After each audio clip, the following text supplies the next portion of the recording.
Ce qui serait intéressant de savoir, c'est quelle attitude on doit avoir pour pouvoir réussir à le convaincre qu'on est la bonne personne ou la bonne société. Tout d'abord, une attitude d'ouverture. Si vous avez une attitude d'ouverture, de confiance, a priori, l'interlocuteur va le ressentir et va sans doute, s'il le souhaite, lui aussi vous faire confiance et se montrer ouvert. L'idée n'est pas de montrer toutes vos cartes. C'est une affaire qui engage de l'argent, du temps, du matériel, des personnes. Donc l'idée, c'est de commencer dans votre jeu à montrer une carte. Et dans ces cas-là, vous répondez bien sûr aux questions sincèrement de la personne. Si l'appel d'offres est facile pour vous, vous lui dites qu'effectivement, en quelques jours, ça pourra être fait. Si les choses sont plus délicates, ne lui masquez pas la difficulté. Il vaut mieux lui dire clairement les choses plutôt que de le rappeler 3 jours après en disant « Ah, il me faut une semaine de plus ». Donc, il vaut mieux effectivement être clair dès le départ. Si vous ne pouvez pas, pour une raison ou pour une autre, répondre à l'appel d'offres tout seul ou directement, autant lui dire.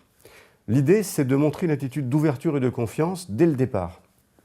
Soyez attentif au fait que lui en face ou elle en face montre aussi une attitude d'ouverture et de confiance et vous donne des informations précises sur le projet. Donc, questions ouvertes, questions fermées, questions que l'on appelle permissives, c'est-à-dire pour installer un débat d'une manière douce, questions qu'on appelle directives, pour justement avoir une demande très précise sur un sujet très précis. Et valider à chaque fois comment la personne répond à ces questions. Est-ce qu'elle se conforme à votre réponse? Est-ce qu'elle répond à côté? Est-ce qu'elle ne répond pas? Est-ce qu'elle essaie de s'échapper de la question que vous avez posée?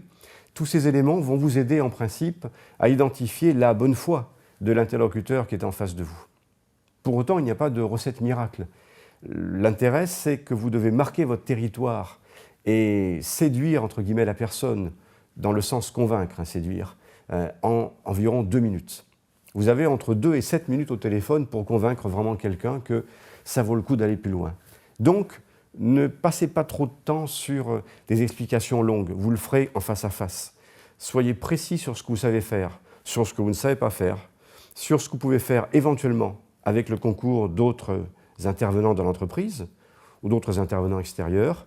Posez des questions précises, validez à chaque fois les réponses, faites des reformulations, valorisez la personne le cas échéant sur son projet, sur ses attentes, sur ses besoins, sur ses objectifs. Et en la matière, tentez à chaque fois d'aller plus loin. L'idée, c'est qu'à chaque phrase, vous avez au téléphone un feu vert ou un feu rouge ou un feu orange qui va s'allumer. Donc l'idée, c'est qu'à chaque fois, vous alliez de feu vert en feu vert pour aboutir, si possible, à un entretien, pour aboutir, si possible, à un rendez-vous physique ou bien, éventuellement, à un autre contact téléphonique qui vous permettra d'aller plus loin sur le projet qui a été proposé.